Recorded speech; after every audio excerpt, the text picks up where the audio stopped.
Yo, what is up, guys? I'm back, and as the title says, I think Aqib Talib is the best corner in MUT right now.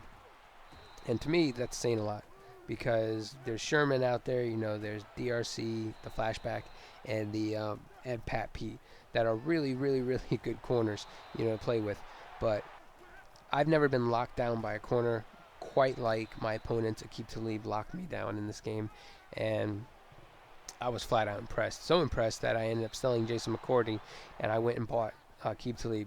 Granted, that was like a 100,000 K coins in my favor. That flip, but but he just plays better than Jason. And oh my God, what boom sauce does this punter have in his leg that he's able to punt this ball like 65 yards and pin us within the 5 yard line? Like, Jesus, has someone been practicing the skills trainer much? Like, Jesus Christ, like there's nothing I can do here. But anyway, it's third down. We convert this here with the corner route with Julio Jones, so looking very nice. Now, don't get me wrong, corner routes are great, but you can get killed on corner routes, as you guys are going to see in this game. Anyway, I make the wrong read here, throw it underneath.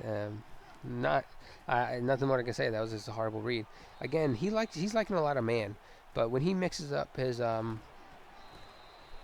cover threes and his cover twos, like, he does a good job of it. Here he does a good job. He goes to cover two. Aqib Talib peels off his flat zone. Like, that was definitely Aqib Talib's flat zone, and I know because as I was editing this, I just wanted to make sure. And yep, he was supposed to be in a flat, but he peeled off and make this diving interception. So that corner route, clearly I can't throw bullet pass down. I gotta lob it out there. But you live and you learn.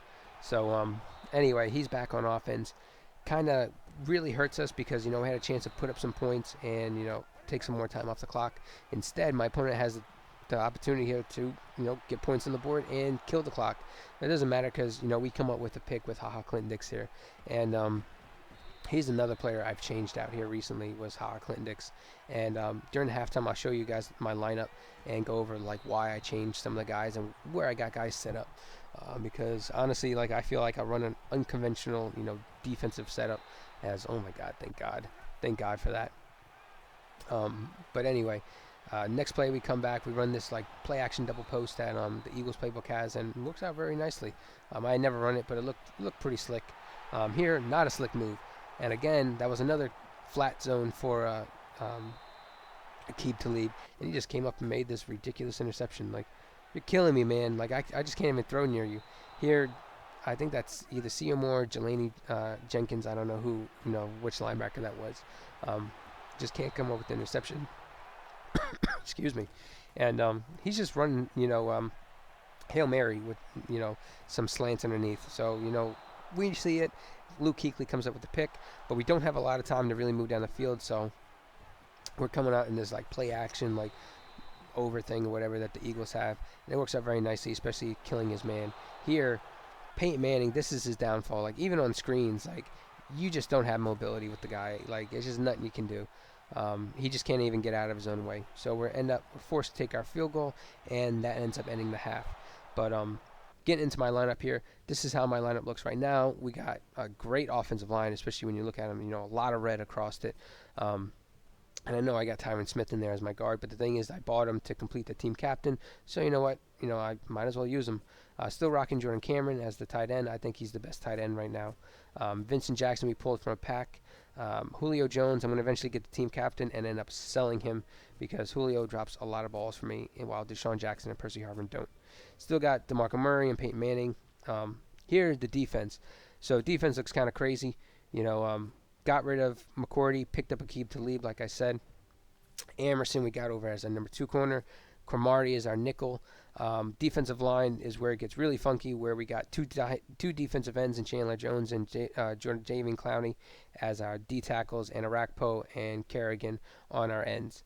Now, our linebackers got Jenkins and Moore, and then still got Barry, still got Luke Kuechly, and of course Clinton Dix. The Clinton Dix I took out for Devin McCourty. I ended up selling him. The reason was because was taller, and I kept getting beat over the top with a lot of tall receivers and tight ends. So I needed someone taller, and plus McCourty, as my Skype's going off here, McCourty did not have as good a catch as Clinton Dix, or better tackling or hit power. So Clinton Dix, like if you got the elite version of him, go revisit putting him in, because honestly, he's who you need to go with. But anyway, going back to the second half here, we get the ball first. So you know what, we're gonna just try and dink and dunk our way down the field. This is not what you need to do. You do not need to be throwing balls where it's gonna get picked. Here, I really thought I made the right read, but Aqib Talib comes up with his third interception for the game. Like, oh my God, I can't even throw near this guy. He's just killing me. But it's thankful my opponent makes a bad read the next play and goes deep, as opposed to going to the guy who was underneath on the crossing route. But we are in a worse field position, but it only takes us one play to flip the field and get back into field goal range where we should have been. Granted, I mean, he's been running a lot of man, and when you run man and zone, sometimes, like if you're not doing pace aligning and stuff like that, like it's really easy to read your defense. And I'm trying to have more corner routes and more out routes, essentially, on every time I'm throwing the ball, just so that way, it gives you some variety. So that way, if you do misread the defense, you know exactly where you're going. Here we're actually able to hit the slant with that screen. We get it down to the 1 yard line. He uses timeout. We go in for the score. So looking great. Sadly, this is the last play of the game because my opponent rolls out with Peyton Manning and throws an interception to Jason McCourty. So you know what? Just bad read on his part. But like in the video, if you guys liked it, comment down below what you guys' thoughts, and subscribe for more MUT games and everything. But I'm out. Deuces.